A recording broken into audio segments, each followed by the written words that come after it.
Glória a Deus. Queridos, se você tem uma Bíblia aí na tua mão, abra lá em Lucas no capítulo 2, verso 40. Eu quero falar hoje sobre um assunto que é muito importante para nós como igreja também. O tema dessa mensagem de hoje é amadureça. Glória a Deus, queridos.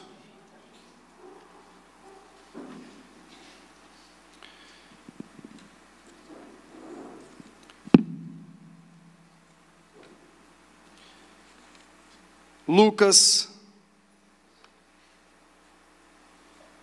capítulo 2,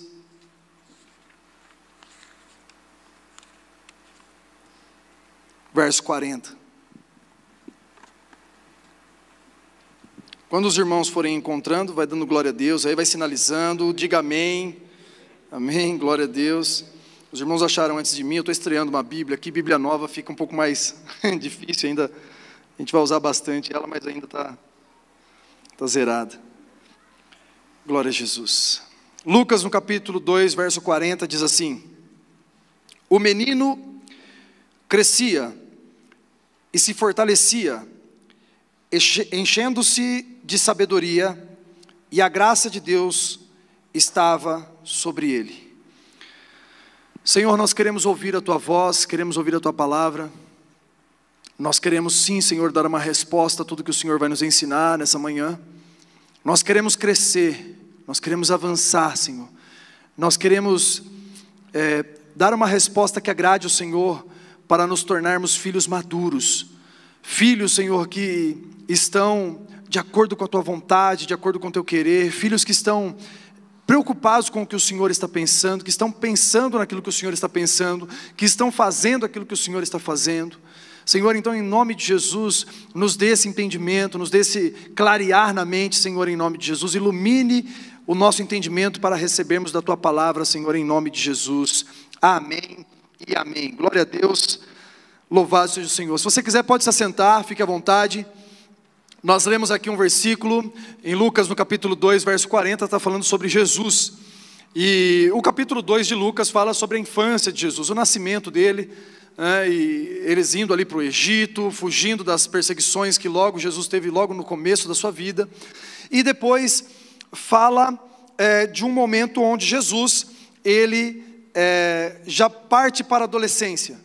Tem até um intervalo de tempo na Bíblia entre os 12 anos de Jesus e seus 30 anos, que as pessoas não sabem muito bem o que ele fez nesse período, somente historiadores que pesquisam mais, que vão buscar esse entendimento, mas a biografia de Jesus conta seu nascimento, sua infância, parte da sua infância, um pouquinho da sua adolescência, e depois já fala de Jesus como um homem maduro. Mas até na adolescência de Jesus, Jesus já era um homem maduro. Ele era até, posso arriscar dizer aqui, mais maduro do que seus próprios pais, no sentido espiritual mesmo da palavra, até porque ele é o segundo Adão, ele é o homem espiritual. Jesus é o próprio homem espiritual que nós devemos ser. Ele é aquele para quem nós devemos olhar e nós devemos imitar. E a Bíblia fala aqui, em Lucas 2,40, que o menino crescia em estatura, mas crescia também em graça e em conhecimento. A Bíblia fala, o menino crescia em estatura, na graça e no conhecimento. E isso nos mostra que Jesus, ele não se tornava somente um homem adulto no seu corpo, ele não somente crescia, ele não somente se estruturava fisicamente, mas Jesus também estava crescendo espiritualmente na medida em que crescia também em estatura. Eu mesmo, por ter sido muito brincalhão e muito infantil por muito tempo, ouvi várias vezes as pessoas falando para mim, um homem barbado desse aí fazendo essas coisas. E isso é reflexo, porque assim, os primeiros 50 anos da infância de um homem é complicado. Então, eu estou no 35 agora, né? Então eu tenho mais um pouquinho ainda de infância. Mas o que dizem é que o homem, ele demora muito mais para amadurecer, e eu, por muito tempo, fui muito infantil em muitos aspectos, né? E ninguém falava isso de Jesus. A maior idade de um judeu é com 14 anos. 14 anos eles fazem uma cerimônia que chama Bar Mitzvah, que é quando eles apresentam os talentos que o menino já desenvolveu, e com 14 anos ele apresenta esse talento numa festa, e aí dizem, olha, está aqui o meu filho, é um varão, um homem formado, com 14 anos, já é capaz de muita coisa. Já na adolescência ele é formado e chamado de homem. E Jesus, ninguém podia olhar para ele como alguém que estava crescendo e se tornando um homem barbado, como eu falei, e que estivesse fazendo coisas de criança. Jesus, na verdade, com 12 anos já surpreendia a todos, discutindo, debatendo, conversando, respondendo perguntas e fazendo perguntas para doutores da lei no templo. Era um prodígio, um menino diferenciado se fosse visto somente com o olhar humano. E para nós, como somos seguidores de Jesus, não pode ser diferente. Nós temos que crescer em estatura e nessa medida também crescer em conhecimento e graça. Na medida que nós vamos saindo da infância e adolescência, juventude, e alguns, e a maioria dos irmãos aqui já passaram por isso, né? Nós temos que ir crescendo também no conhecimento e graça do Senhor, é o que está acontecendo com os nossos filhos. Mas depois que a gente chega na vida adulta, depois a gente vai começar a criar barriga, a gente vai começar a perder cabelo, vai começar a ficar cabelo branco, tudo isso sinal de amadurecimento também. E nós vamos envelhecendo, mas enquanto nós vamos envelhecendo, vamos também crescendo no conhecimento e na graça do Senhor. Então o tempo é um dos fatores que mostram que precisa existir uma resposta para o amadurecimento. O tempo é um dos fatores de amadurecimento. O tempo é um dos fatores que nos faz amadurecer. Que nos fazem amadurecer. Mas não é todos. Ele não é o completo. Não é somente o tempo que nos faz sermos maduros. O tempo é somente um deles. Porque dependendo da velocidade que a gente dá respostas para o Senhor, de crescimento espiritual, de crescimento no conhecimento e na graça, como nós estamos falando aqui, talvez o tempo passe e a gente ainda não consiga ser quem nós precisamos ser, dar a resposta que nós precisamos dar, porque se nós não dermos a resposta correta, o tempo passa e a gente fica para trás. E a gente ainda não é maduro o suficiente para fazer aquilo que o Senhor nos chamou para fazer, apesar do tempo ter passado, mas não tem a ver só com o tempo, como eu estou dizendo.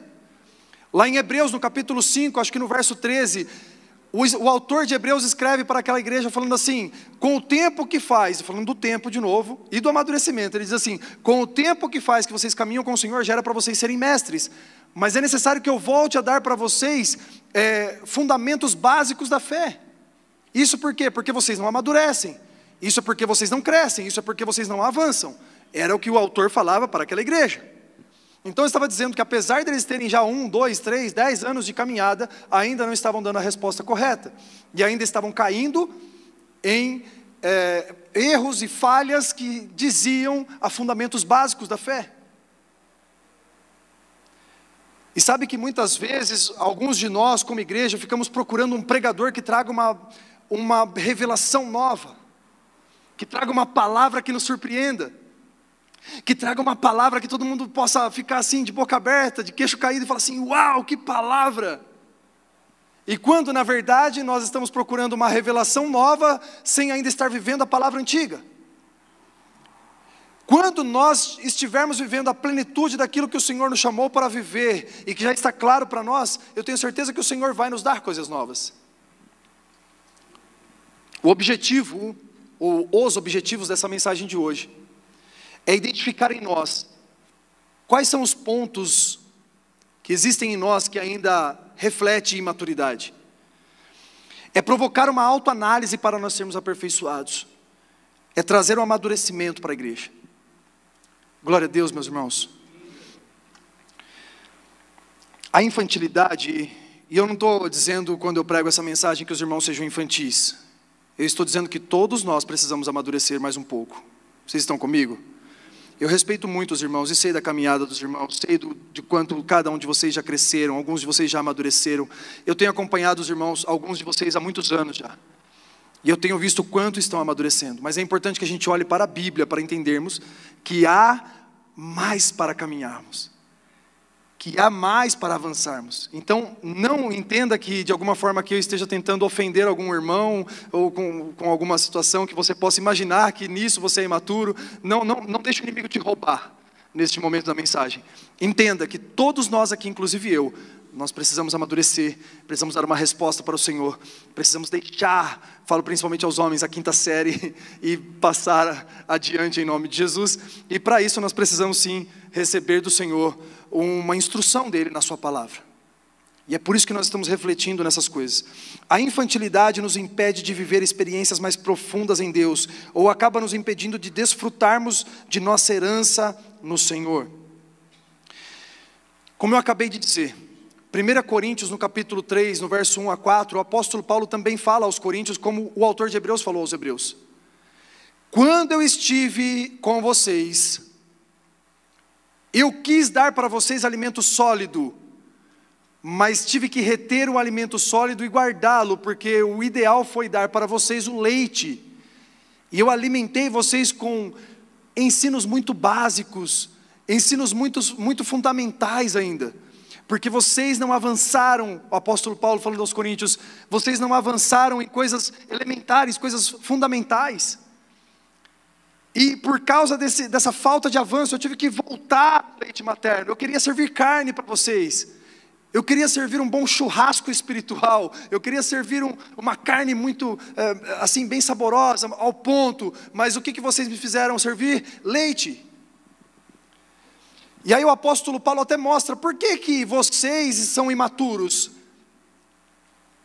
Ele mesmo explica, ele diz, porque há entre vós dissensões, há entre vós divisões, há entre vocês brigas, há entre vocês situações de dificuldade de relacionamento. E por que vocês estão fazendo isso? Porque uns de vocês dizem, eu sou de Apolo, e outros dizem, eu sou de Paulo. Quem é Paulo e quem é Apolo? O apóstolo continua perguntando. Ele fala, um planta, o outro rega, quem dá o crescimento é Deus. Não se apeguem às doutrinas, não se apeguem ao jeito de falar, não se apeguem a homens, não se apeguem a placas de igreja, não se apeguem a denominações. Se apeguem a Cristo Jesus, porque é Ele quem dá o amadurecimento para vocês, não sou eu e nem Apolo.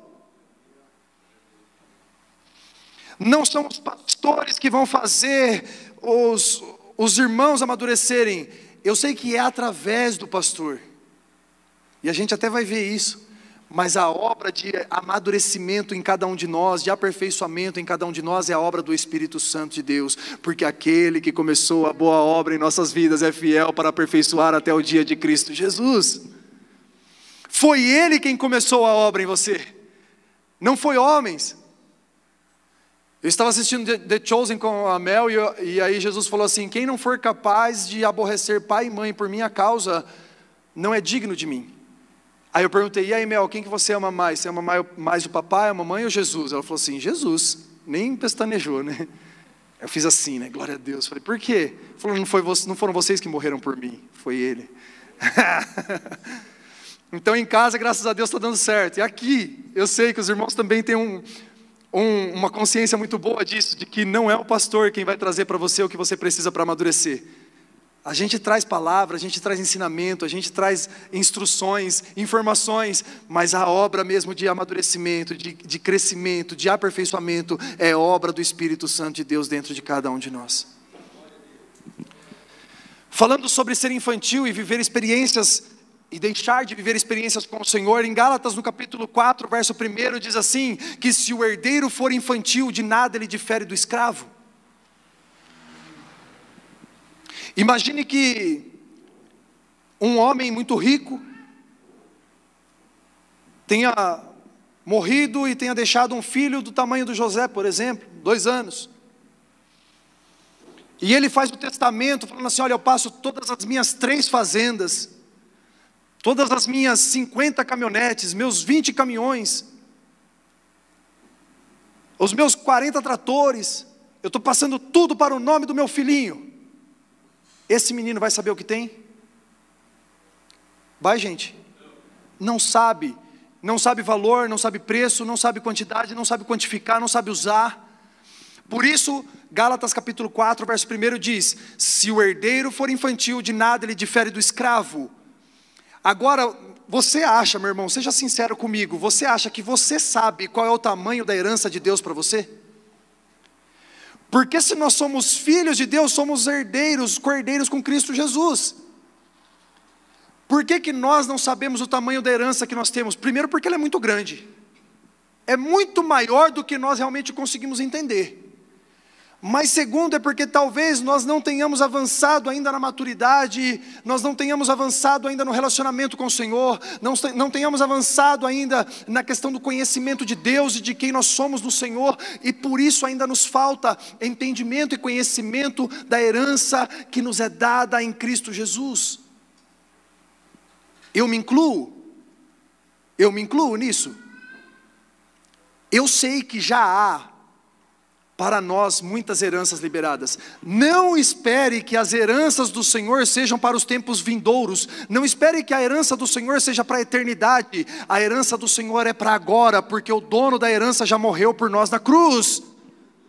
Quando Jesus morre na cruz, o que nós recebemos? Um novo testamento. O que é testamento, gente? Quem que deixa testamento? Quem deixa testamento é quem morreu e deixou uma herança. Glória a Deus que ele morreu, mas ao terceiro dia ele ressuscitou, e a morte não tem mais poder. Ele venceu a morte, ele venceu o mal, mas quando ele morre, ele libera uma herança para mim e para você. E a herança dos santos, ela é muito grande, mas a gente pode dar uma pincelada aqui nela. Antes nós éramos escravos do pecado e de Satanás e dos seus demônios, e hoje nós nos tornamos aqueles que têm autoridade no nome de Jesus sobre tudo isso. Antes nós éramos escravos, mas agora nós podemos dizer assim: demônio, eu te ordeno, saia em nome de Jesus, e ele sai. Hoje nós podemos dizer enfermidades, doenças, saiam em nome de Jesus, e elas saem. Por quê? Porque o Senhor nos deu uma herança, porque o Senhor nos deu um testamento, porque o Senhor, vencendo na cruz, nos permitiu viver uma herança. Agora, se o herdeiro for infantil, de nada ele difere do escravo. Porque se o herdeiro não souber que ele tem uma herança, se o herdeiro não souber o valor da herança, se o herdeiro não souber o poder da herança, ele vive como escravo até hoje. Entenda uma coisa, meu querido: o Senhor Jesus não deu uma herança para os pastores. O Senhor Jesus não deu uma herança para um presbítero. O Senhor Jesus não deu uma herança para ministérios, para ministro de louvor somente. Para nós também. Mas Ele deu uma herança para a sua igreja. E a herança está nas suas mãos. Por isso é importante que haja crescimento espiritual. Por isso é importante que haja um amadurecimento na sua vida, querido. Porque quando você amadurece, você começa a entender aquilo que o Senhor deu para você, e você começa a desfrutar da herança que o Senhor te deu. Muitos de nós vivemos muitas vezes situações que nós não precisaríamos viver, mas vivemos porque não sabemos sair dela, porque não sabemos usar a herança que o Senhor nos deu. Vocês estão comigo? Dá um glória a Deus aí, meu irmão, só para parecer que está tudo bem. Muitos de nós vivemos situações que nós já deveríamos ter vencido. Por quê? Porque não entendemos a herança que o Senhor já nos deu. Eu quero falar algo que é para alguns aqui em particular. Por favor, não se ofenda, isso é uma libertação para a tua casa e para a tua família. Sabe esse demônio que está sondando o seu casamento, a sua casa, a sua família, a vida daqueles que estão perto de você? Você pode vencê-lo no nome de Jesus. Você pode derrotá-lo no nome de Jesus. Você pode declarar a falência dele no nome de Jesus, porque a herança do Senhor já está sobre você. A herança do Senhor foi dada na cruz, e você, como filho maduro, vai saber viver. Alguém poderia me dizer assim: mas pastor, o próprio Jesus falou que nós devemos ser como criança. Eu já vi gente dando desculpa para a infantilidade, dizendo assim: não, a gente tem que ser como criança. Em Mateus no capítulo 18, verso 3, Jesus chama um menino para o meio de uma conversa e fala assim: quem de vocês não se tornar como este menino, não é digno do reino. não quer dizer que aquele menino era infalível. Não quer dizer que aquele menino era um exemplo de obediência.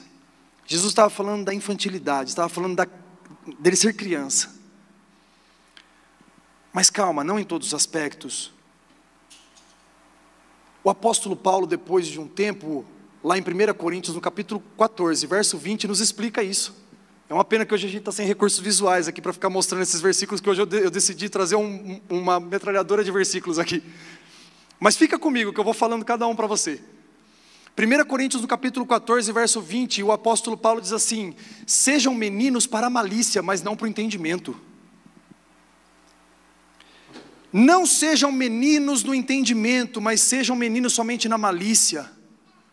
No entendimento sejam homens completos, no entendimento sejam homens perfeitos, no entendimento sejam homens maduros. Então não use Mateus 18:3 para dar desculpa para a infantilidade. Use 1 Coríntios capítulo 14, verso 20 para entender que o Senhor nos chamou para governar uma terra, meu irmão. Sabe que o Senhor Jesus, Ele já separou uma herança para nós, como eu falei aqui agora há pouco, e algumas promessas. E a promessa que Ele nos dá é que aquele que vencer vai se assentar ao lado dEle, no trono dEle, e governará as nações.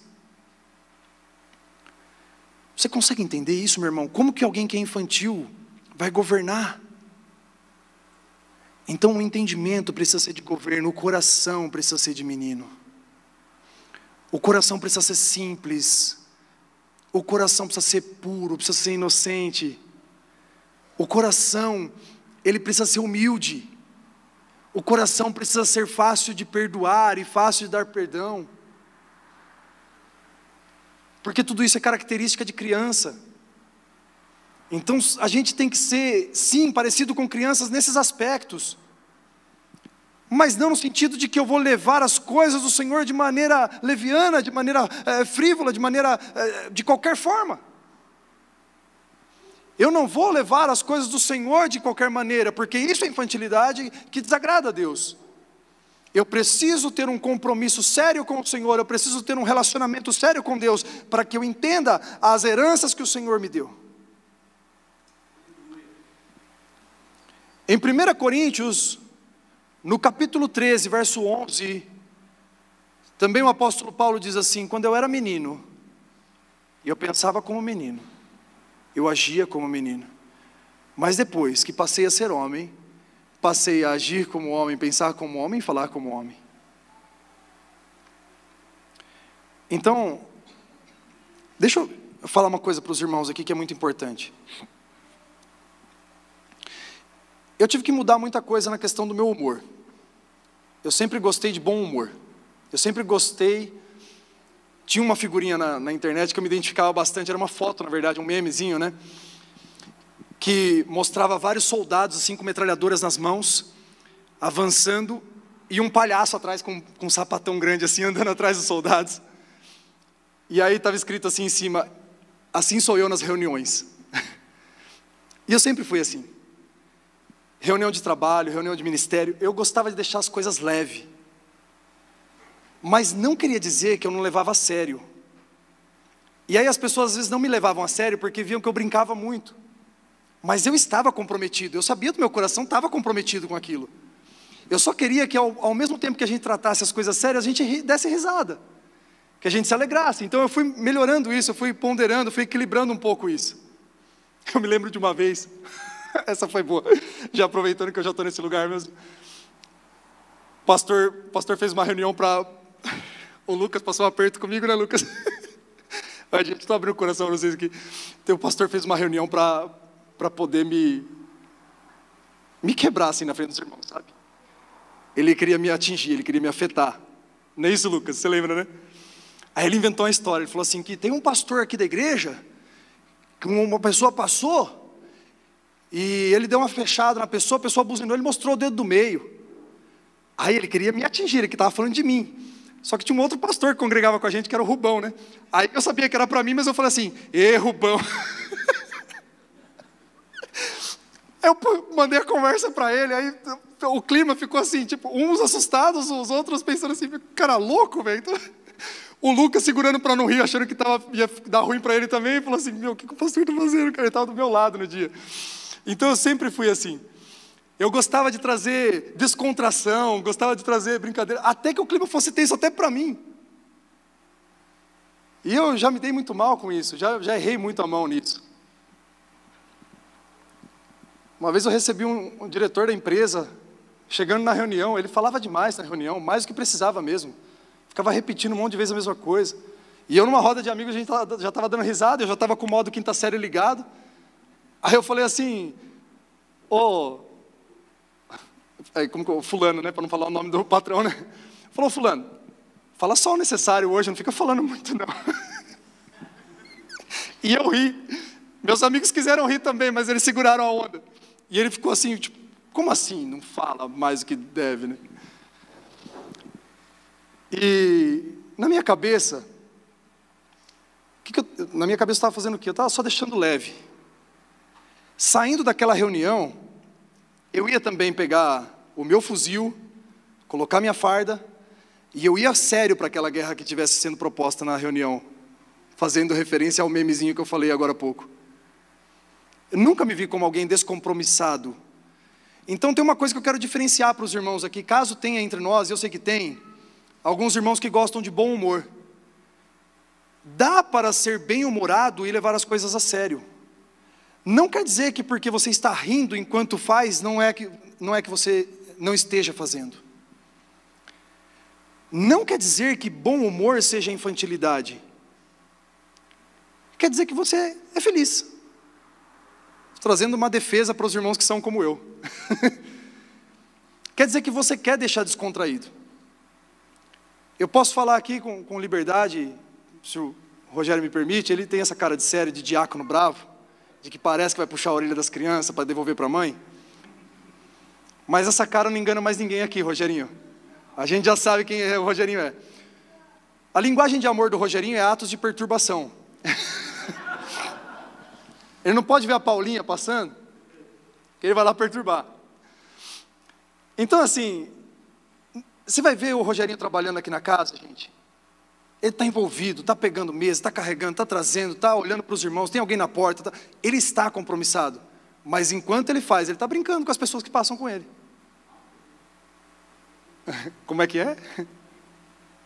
Teve um protesto ali, parece.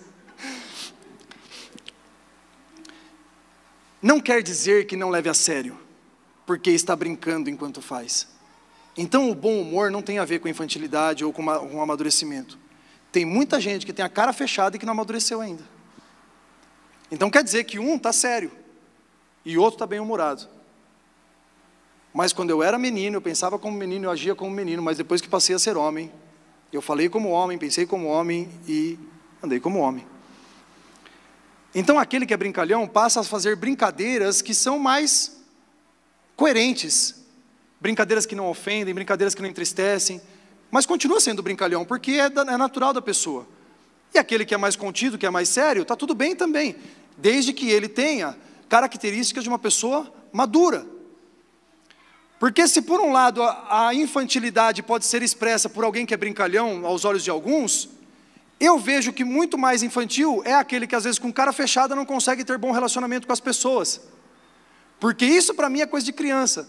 De quando alguém toma o que é meu, eu fico gritando, é meu, e eu fico nervoso e começo a perder a linha. Mas eu sou sério, mas isso não quer dizer que eu sou maduro. Agora tem pessoas que conseguem, lógico, serem sérias e ao mesmo tempo compromissadas e que têm bons relacionamentos, mesmo não sendo brincalhão. Vocês estão entendendo tudo isso, gente? Tem uma diferença aqui, glória a Deus. E quais são as características que nós precisamos vencer em nós, que tem muito a ver com imaturidade? Uma pessoa infantil ou imatura, em primeiro lugar, ela é irresponsável. Isso é um sinal de imaturidade. Como eu disse no começo, eu sei que os irmãos aqui são responsáveis, mas pode ocorrer que em alguma área da sua vida ainda haja um espaço para melhorar. Então, quando você ouve isso, você aperfeiçoa. Glória a Deus, gente. Então, não se ofenda comigo aqui. Eu também estou sendo alcançado por essa palavra. Mas uma coisa que a gente sabe de alguém que é maior de idade é o quê? Responsável. Se tirar a carta, atropelar alguém, vai preso. Se beber, né, e dirigir alcoolizado, vai preso. Por que vai preso? Porque já responde pelos próprios atos, então é responsável. Glória a Deus. Então, alguém que não se responsabiliza, primeiramente e principalmente pelos seus próprios atos, é alguém que é imaturo. E aí, pegando o gancho do que eu acabei de falar aqui, pode ser que essa pessoa seja brincalhona, pode ser que ela seja séria, mas se ela não se responsabiliza pelos seus próprios atos, não se responsabiliza pela sua fala, não se responsabiliza pelos seus filhos, não se responsabiliza pelas suas coisas, essa pessoa é uma pessoa imatura. Mais uma vez, sendo bem-humorado ou não. A falta de compromisso também reflete imaturidade. Porque quando eu vou vestir as crianças para irem para a escola, eu começo a preparar eles. Se eu deixar, a gente vai chegar na escola 10 horas da manhã. Se eu deixar à vontade e falar assim, pode se trocar no tempo que vocês quiserem, pode se arrumar tranquilo aí, sem nenhum problema. A gente vai chegar lá, se chegar, 10 horas da manhã, mas talvez a gente nem chegue. Por quê? Porque não tem compromisso, não conhece a questão do horário, não tem esse valor. Tem que ter um pai falando assim, vamos, estamos atrasado, já escovou o cabelo? Vamos, estamos atrasado, já colocou o tênis? Vamos, estamos atrasado. Eu tenho que falar pelo menos umas 15 vezes de manhã que nós já estamos atrasados. Tadinha da Mel, eu acordo ela falando isso. Melzinha, bom dia. Aí dá um beijo, tudo bem? Ela faz assim, filha, estamos atrasados. Bora. Então, quando nós não temos compromisso, e parte do que é ter compromisso é ser também alguém que tem senso de pertencimento, que tem muito a ver com o que nós fizemos aqui antes da pregação, quando nós falamos uns com os outros, oramos uns pelos outros. Isso nos faz ter um sentimento de que nós pertencemos àquele lugar, àquele povo, àquela reunião, àquelas pessoas que estão ali. Vocês estão comigo? O compromisso tem a ver com esse senso de pertencimento. Eu preciso ter um senso de pertencimento. Eu sou da comunidade de discípulos. Eu sou da COD. Eu sou daqueles irmãos. Quando eu falo que eu sou da COD, não quer dizer que eu venho aqui, quer dizer que eu sou parte daquilo que a COD é. Isso tem a ver com compromisso. Uma coisa que eu percebo naqueles que são infantis é o egoísmo, que é para mim a raiz de todos os pecados, junto com o orgulho. Orgulho e egoísmo para mim são pecados raízes de todos os outros. E eu vejo que egoísmo se manifesta muito em criança. E a gente sabe disso porque nós temos 2 em casa. E quando nós temos 2 em casa, sempre um quer o que está na mão do outro. Só que o outro nunca está disposto a soltar. Por quê? Qual que é a frase deles? É meu. É meu. É o meu ministério. É o meu microfone, a minha plataforma, aqui ninguém sobe. Esses dias alguém perguntou aqui entrando na igreja, o menino que veio arrumar as câmeras perguntou para mim assim, pode subir ali naquela plataforma para orar? Eu falei, não, tem que ser muito santo para subir ali. Na minha época, a mãe falava assim que ela limpava a igreja, minha mãe limpando a igreja, eu tocava na cadeira do pastor e falava assim, não põe a mão aí! Para, vai ser fulminado aí pela glória de Deus, não está vendo? Na época era brabo, o negócio era... Na época era assim, era uma reverência muito santa, assim, com o altar, com o púlpito, né? Com os lugares dos pastores. E o egoísmo, ele é refletido como igreja, às vezes, nisso. Meu microfone, meu ministério, meu carro. E alguém que é maduro é capaz de falar assim, meu irmão, é tudo nosso. Alguém que é maduro é capaz de soltar e falar assim, tá bom, não é o meu lugar mesmo. Eu falei aqui esses dias, se você quer consagrar um carro ao Senhor, usa ele para a igreja. Se você quer consagrar sua casa ao Senhor, usa ela para a igreja. Chame as pessoas para estarem ali. Dê carona para o filho do irmão que vai pular no banco do seu carro. Isso é consagrar ao Senhor. Glória a Deus. Se torna nosso.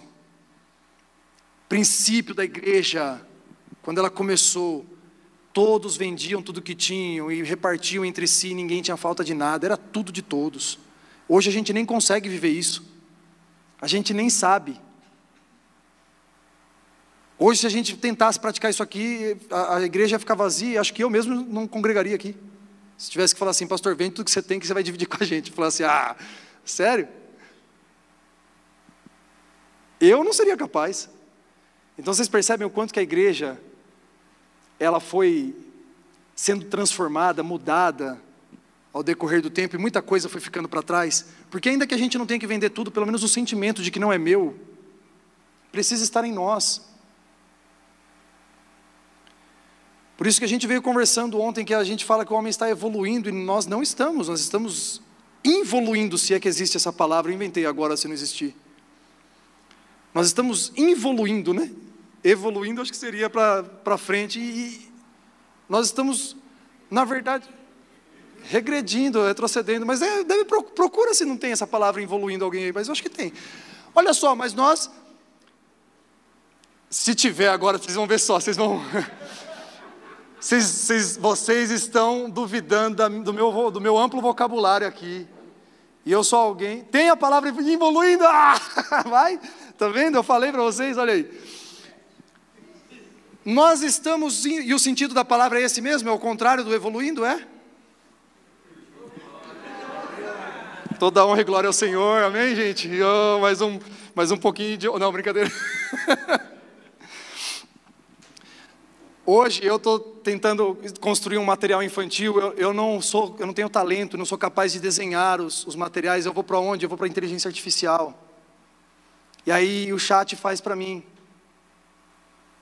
Eu perdi criatividade. Eu perdi capacidade de criar. Fui capaz de construir os textos, mas não fui capaz de construir a ilustração. Porque eu não tenho talento? Eu não tenho, mas eu posso desenvolver. Ou eu posso procurar, melhor ainda, procurar alguém que tenha. E eu procurei quem? A inteligência artificial. Isso mostra o que nós estamos evoluindo, estamos regredindo. E a gente achando que estava indo muito bem, mas na verdade estamos sendo substituídos. Estamos deixando substituir, nosso lazer é passivo, tudo isso. Enfim, e isso até tem a ver com maturidade também, tá, gente? Por isso não acho que a gente está se perdendo da mensagem aqui, não. Mas isso tem a ver com a nossa maturidade.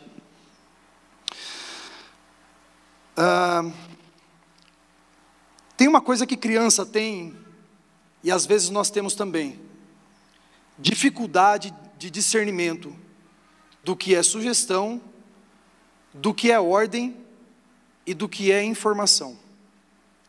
Criança muitas vezes não sabe discernir o que é cada uma dessas coisas. Crianças às vezes confundem, quando dá uma informação ela pensa que é ordem. Quando dá uma ordem ela pensa que é só uma informação. Vocês percebem o que eu estou dizendo? E às vezes nós também confundimos isso. Essa falta de discernimento, ela nos atrapalha demais na comunicação e nos relacionamentos. Quando nós imaginamos que alguém quis dizer alguma coisa, quando na verdade a pessoa só falou aquilo que ela falou mesmo. E a gente começa a desconfiar que alguém está tentando de alguma forma nos atingir, nos alcançar, nos abater, nos ofender, porque parece que disse. Ela falou tal coisa, mas eu acho que o que ela quis dizer foi aquela outra coisa. Meu irmão, o que ela quis dizer, ela foi o que ela disse. Senão ela diria o contrário. E aí se ficou uma dúvida, vai lá no canal do YouTube e procura uma mensagem que está escrito assim, não imagine, certifique-se. É uma mensagem que eu preguei aqui. Não fica imaginando coisas, não fica sonhando com as coisas que alguém pode ter falado. Entenda o que é ordem, entenda o que é sugestão, o que é informação. E isso vai ajudar com que o relacionamento seja sólido, seja saudável, seja bem construído. Glória a Deus, gente.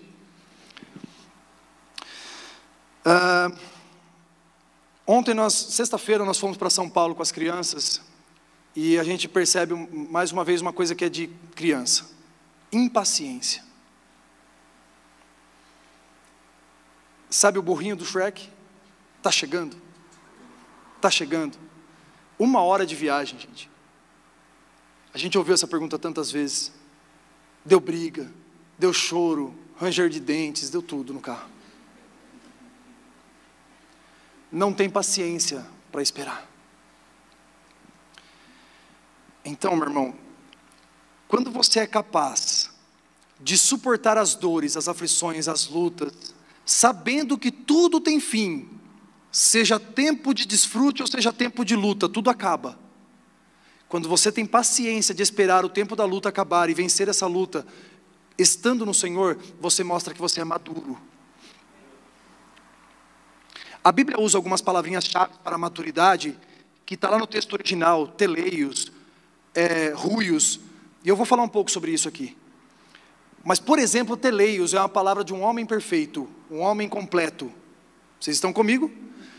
Tiago fala que a obra do Senhor, usando a palavra teleios, ele fala que a obra precisa ser perfeita e completa quando nós passamos por provas.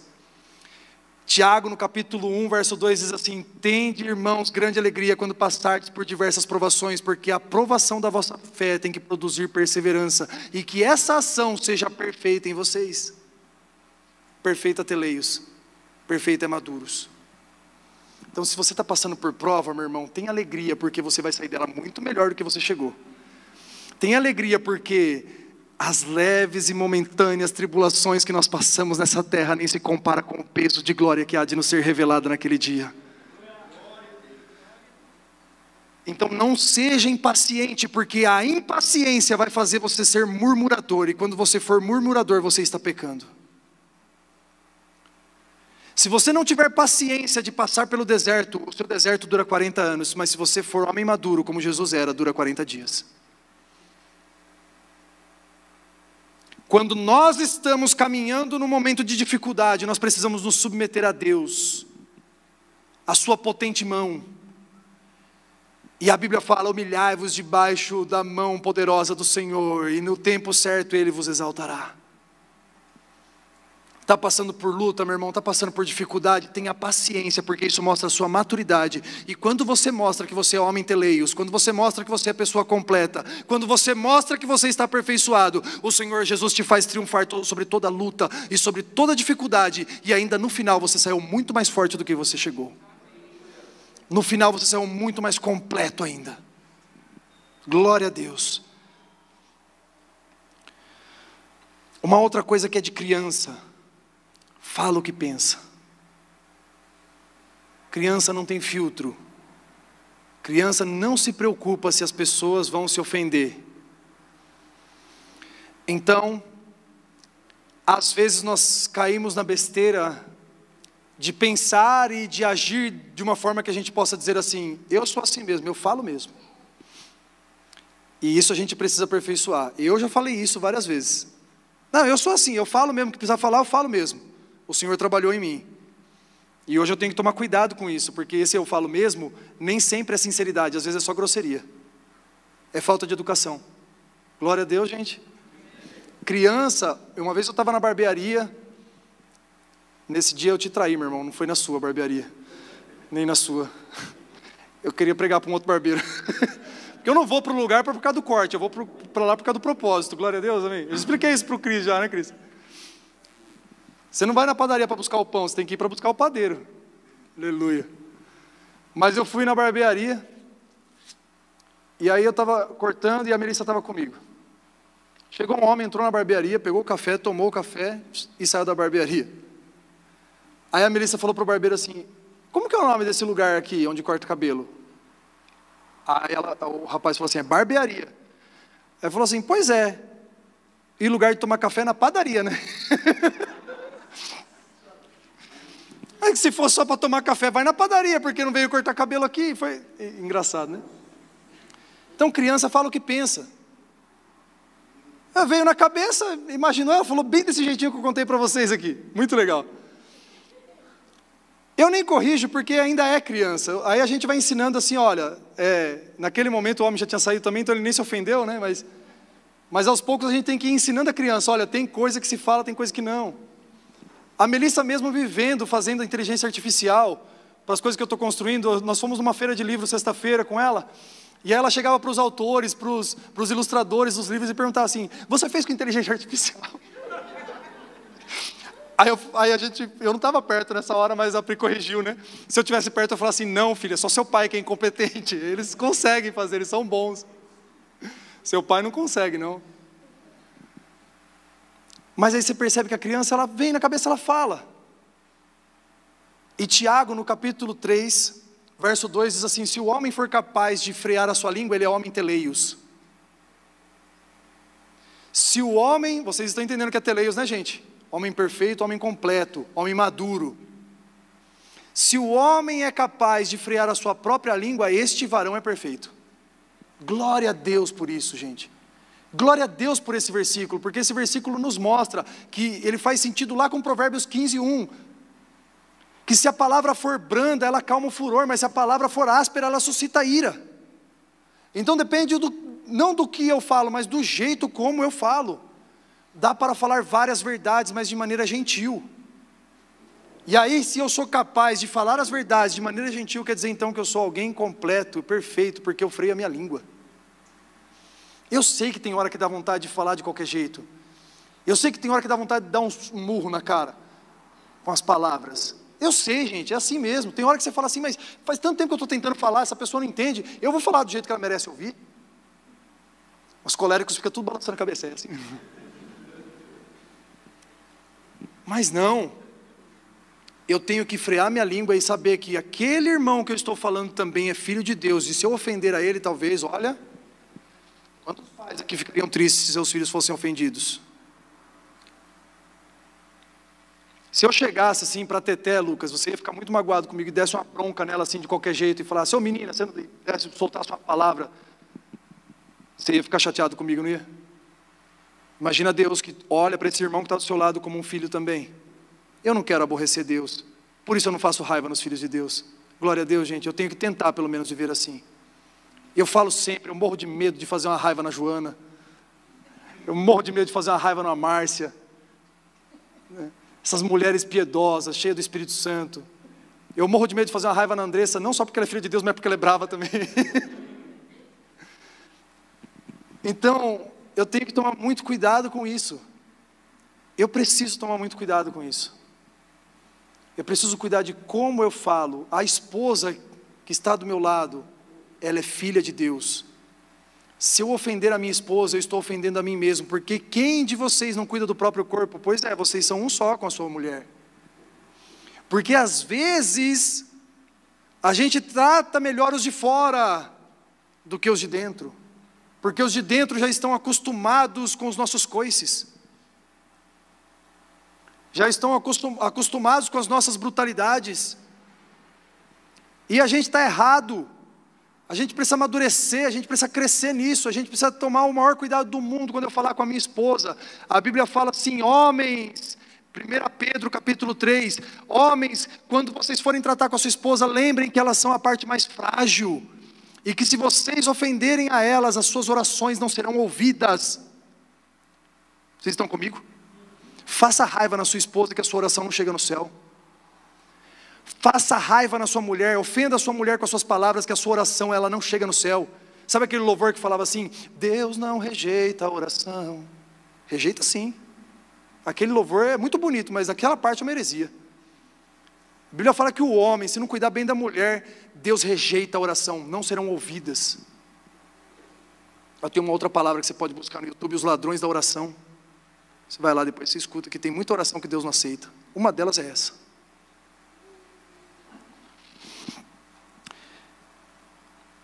Outra característica de criança é a dificuldade nos relacionamentos.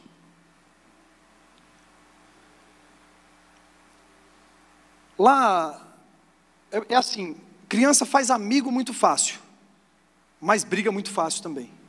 Então tem facilidade e dificuldade ao mesmo tempo. Facilidade de fazer o amigo, mas dificuldade de manter a amizade. Por quê? Porque tem muita briguinha, muito probleminha, muita coisinha, muita picuinha. E às vezes é por causa de coisa pequena, mas que para as crianças parece importante.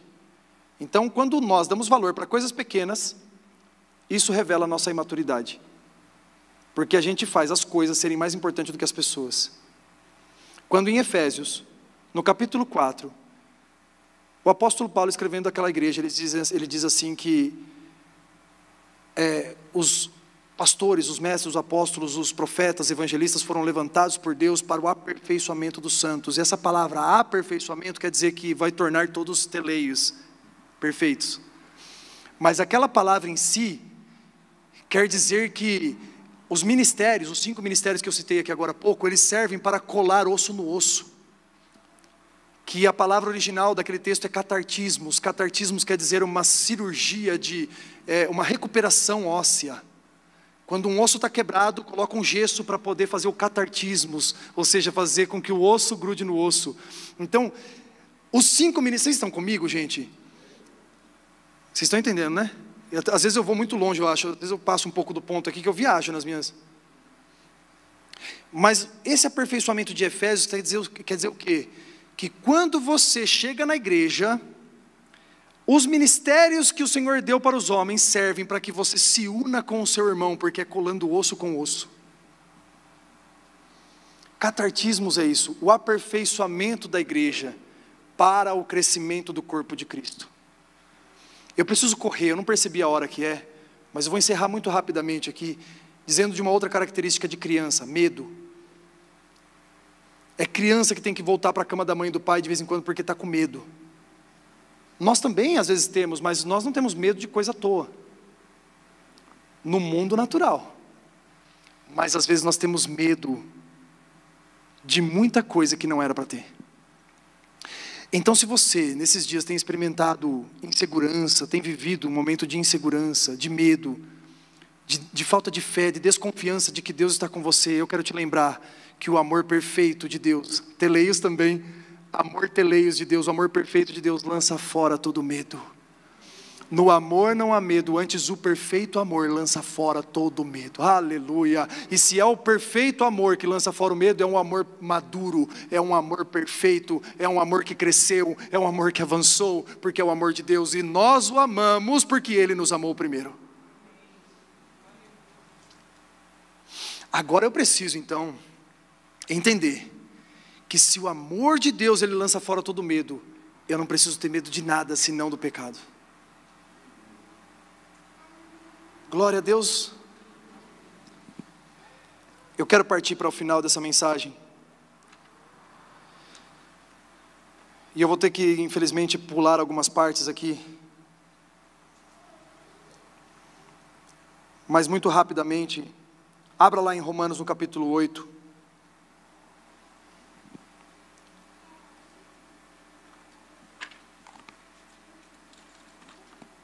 E aqui eu vou explorar um pouco mais sobre essas questões das palavras originais dos textos, que quando eles são traduzidos para o português, ele acaba perdendo um pouco do seu significado, e que para nós não tem o mesmo efeito do que tinha para os leitores daquela época, mas graças a Deus que o Senhor nos deu esse entendimento até hoje, e assim a palavra de Jesus ela é completa também para nós. Glória a Deus, gente. Romanos no capítulo 8, verso 16, diz assim,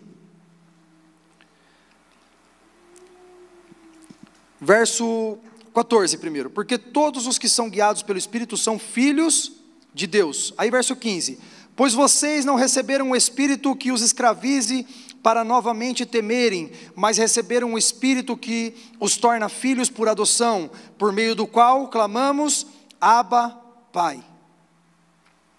O próprio Espírito testemunha ao nosso espírito que somos filhos de Deus. Se somos filhos, então também somos herdeiros, herdeiros de Deus e co-herdeiros com Cristo, se de fato participamos dos seus sofrimentos, para que também participemos da sua glória. Considero que os nossos sofrimentos atuais não podem ser comparados com a glória que nos há de ser revelada.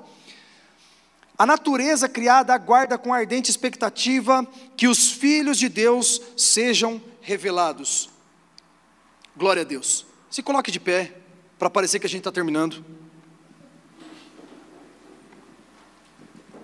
Olha aqui. Quando o apóstolo Paulo escreve aos Romanos falando assim, Vocês receberam um espírito de adoção, pelo meio do qual vocês podem clamar, Paizinho querido, Abba Pai. Este filhos, por adoção, ele está chamando de teknon. Fica comigo aqui, tá? Teknon. Teknon é o que? Filho natural. Que pode ser um filho pequeno. Pode ser um José. Um bebê. E aí depois ele continua, o próprio Espírito de Deus nos testifica que nós somos filhos naturais de Deus. Filhos bebês, filhos imaturos. Mas quando ele chega lá no verso 19, ele fala assim, a criação aguarda com ardente expectativa a manifestação dos filhos de Deus. Aí o filho de Deus de Romanos 8,19 é ruios. Diferente dos primeiros que são somente filhos naturais, ruios é um filho maduro. O filho imaturo, que é o teknon, é o filho que briga com o outro irmão. Eu lembro que uma vez o meu irmão estava com o dente meio solto assim, e deu uma briga lá em casa, eu dei um soco nele, o dente dele voou assim, ó, tum. A minha irmã uma vez enfiou uma agulha no meu braço, lá em casa o negócio era brabo, lá em casa era meio, lá o negócio era bruto. Também eu não tinha ficado para trás naquela briga lá, com a minha irmã também eu também deu um jeito nela também. Mas por que brigava? Porque era filho imaturo. Hoje em dia, quando eu ligo para o meu irmão, a gente não liga mais para brigar um com o outro. Quando a gente se vê, não liga para dar soco um no outro. A gente se fala para falar assim, e aí Robson, tudo bem? Tudo bem. Cara, como é que está a mãe? Como é que está o pai? Filhos maduros não brigam mais uns com os outros. Filhos maduros cuidam da coisa do pai. Filhos maduros cuidam das coisas do pai. Glória a Deus, gente. Filhos imaturos brigam uns com os outros. Filhos maduros estão preocupados se o pai está bem, se o pai está satisfeito, se o pai está feliz, se o pai se agrada. Vocês estão comigo? Eu quero encerrar essa mensagem pensando nisso. Eu sou teknon, filho imaturo, ou eu sou ruios, filho maduro? Será que eu estou preocupado com a vida do meu irmão, no sentido de que ele está me ofendendo ou não, se ele está me agradando ou não, se ele está feliz comigo ou não? Ou será que eu estou preocupado se Deus, o Pai, está feliz comigo e com ele e como irmãos? Os filhos ruios tendem a cuidar dos filhos teknon. Famílias grandes são assim. Tem uma família de amigos meus que, o meu amigo parece ser Abraão, assim, pai de multidões, deu um monte. E aí as de 18, 20 anos cuidam das de 5, das de 6. Por quê? Porque são ruios, cuidando de teknons. Se eu sou filho maduro, eu cuido das coisas do pai. Parte das coisas do pai é o filho mais novo. Se eu sou um filho maduro na casa do pai, eu cuido dos filhos mais novos. Vocês estão comigo? Glória a Deus, gente. Vocês estão entendendo? Se eu quiser amadurecer, eu preciso cuidar de mim primeiro. Eu preciso deixar as minhas coisas de menino. Eu preciso parar de pensar, andar e agir como menino e passar a ser homem. E a outra resposta que eu dou é que eu vou cuidar daqueles que já estão caminhando comigo, mas que ainda são meninos. E cuidar com paciência, com mansidão, com carinho, com cuidado, sabendo que mesmo sendo teknon, também é filho de Deus. Eu quero te convidar para um lugar de maturidade. Cuida dos teus irmãos. Cuida do seu irmão mais novo. Quer ser maduro? Quer mostrar para o pai que você cresceu? Cuida de alguém. Discipule alguém. Vamos pegar as ordens que Jesus nos deu. Uma delas: ide por todo mundo, fazei discípulos. Essa igreja se chama Comunidade de Discípulos. Eu quero fazer uma pergunta. Você está fazendo discípulo hoje? Não estou fazendo isso para te acusar. Eu estou fazendo isso para te encorajar, meu irmão. E a partir de agora você começar a fazer. Que você planeje, que você comece a liberar em nome de Jesus tudo que Deus já está colocando em você. Escolha uma pessoa que seja teknon e faça dela um ruios também. Escolha um filho pequeno e faça dele um filho maduro. Sabe por que nós estamos chorando tanto as nossas demandas? Porque nós não estamos chorando as demandas de Deus. Sabe por que nós choramos tanto os nossos problemas? Porque nós não estamos chorando os problemas de Deus. E Deus está assim, tem uma tristeza no céu, que é o pecador que é aquele que não se arrepende, e que é aquele que é imaturo, e que já está na igreja, e que não está sendo cuidado pelos tecnons, pelos ruios. Então o Senhor está às vezes triste por isso, porque a igreja não avançou. Mas nós não conseguimos perceber a tristeza de Deus por isso, porque nós estamos tristes pelas nossas coisas. Mas filhos maduros não cuidam das suas próprias coisas, eles cuidam das coisas dos pais. Ele cuida das suas próprias coisas, no sentido de que tudo fique bem administrado, para que ele possa sim cuidar das coisas do Pai. Vocês estão comigo? Então cuidar de nós mesmos não é egoísmo, cuidar de nós mesmos é sinal de maturidade. E isso não quer dizer que eu possa acionar o meu irmão e precisar dele, de um pastor, de um amigo. Isso, claro, gente, isso fica claro para todos nós. Só precisamos ser resolvidos e saber que às vezes eu preciso de um irmão. Às vezes eu tenho minhas demandas também. Eu, pastor Daniel aqui, eu vou ter as minhas demandas, eu vou trazer para vocês, espero que vocês tenham paciência comigo. Mesmo já pensando que sou um homem maduro, na fé. Pode ser que em algum momento desfaleça, pode ser que em algum momento desanime, pode ser que em algum momento entristeça, pode ser que em algum momento eu venha e te procure. E aí eu conto com a sua ajuda, mas eu não posso ficar muito tempo nesse lugar, porque sou ruios, sou maduro. E eu vou sair desse lugar, porque eu tenho muitos tecnons para cuidar. Ide e fazei discípulos por todas as nações, batizando-os em nome do Pai, do Filho e do Espírito Santo. Então, meu irmão, se você hoje ainda não faz discípulos, o Senhor está te despertando para isso. Talvez você ainda não faz porque você seja tecnon, e não tem nada de errado em ser tecnon. Para ser ruios a gente teve que ser tecnon, para ser maduro a gente teve que ser infantil. E é na infância que a gente aprende a ser maduro. E está tudo bem, mas o Senhor está te convidando para esse lugar de responsabilidade. O Senhor está te chamando para esse lugar de maturidade. O Senhor está te chamando para esse lugar de cuidado, onde você expressa o amor de Deus através da sua vida para a vida dos outros irmãos. Feche seus olhos.